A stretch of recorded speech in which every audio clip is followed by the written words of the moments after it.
Là, vous voyez la tronche que font les officiels belges. Il y a là des ministres de Belgique qui reçoivent lors d'une table ronde en janvier 1960 la délégation du Congo. Le Congo est encore sous la domination de la Belgique et justement les Congolais viennent à cette table ronde à Bruxelles réclamer l'indépendance du Congo et ça ne plaît pas du tout, mais alors pas du tout, aux officiels belges qui veulent évidemment garder cet immense pays très riche de ressources naturelles dans le giron de la Belgique. Et lors de cette table ronde, la délégation congolaise réclame la présence de Patrice Lumumba qui n'a pas été convié à cette table ronde et pour cause, c'est vraiment le leader, ça deviendra le héros de l'indépendance du Congo.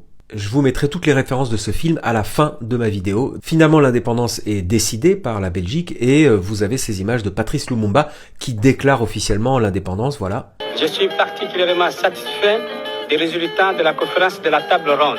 Le 30 juillet, notre peuple accède au rang de peuple libre et je peux assurer le peuple belge qu'à partir du 1er juillet 1960, une amitié sincère et durable persistera entre nos deux pays indépendants. Il y a le roi des Belges qui vient à Kinshasa faire un discours absolument odieux et méprisant. Et devant le roi des Belges, Patrice Lumumba se lève et fait un discours où il explique que pendant des décennies, les Congolais se sont fait humilier, battre, insulter par les Belges. Ce discours est évidemment très mal perçu, les Belges sont choqués parce qu'ils ne s'attendaient pas à une telle réprimande. Et là, je vous passe justement l'intervention du Premier ministre belge. Le discours de M. Lumumba était en effet inattendu et ce discours a produit un effet décevant. Donc vous l'avez compris, Lumumba ne plaît pas aux Occidentaux parce que justement lui veut vraiment l'indépendance alors que les autres vont se soumettre aux Occidentaux. C'est pour ça que Lumumba sera donc capturé, emprisonné.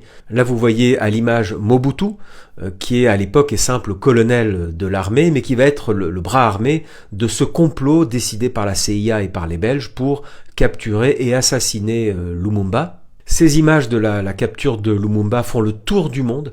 Elles vont même jusqu'en Union soviétique, où là vous voyez Khrouchtchev, qui est le secrétaire général de l'Union soviétique, donc qui dirige l'URSS et qui dit non, mais Lumumba n'a jamais été communiste, c'est juste un héros de l'indépendance et vous l'avez assassiné.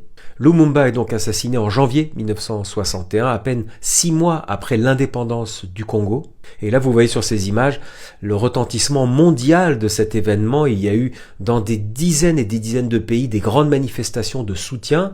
À Lumumba, les gens étaient choqués, horrifiés par cet assassinat. Tout le monde savait très bien que c'était un coup d'État organisé par l'Occident. Mobutu deviendra le leader, le chef incontesté du Congo, soutenu en permanence par les Français, les Belges et les Américains.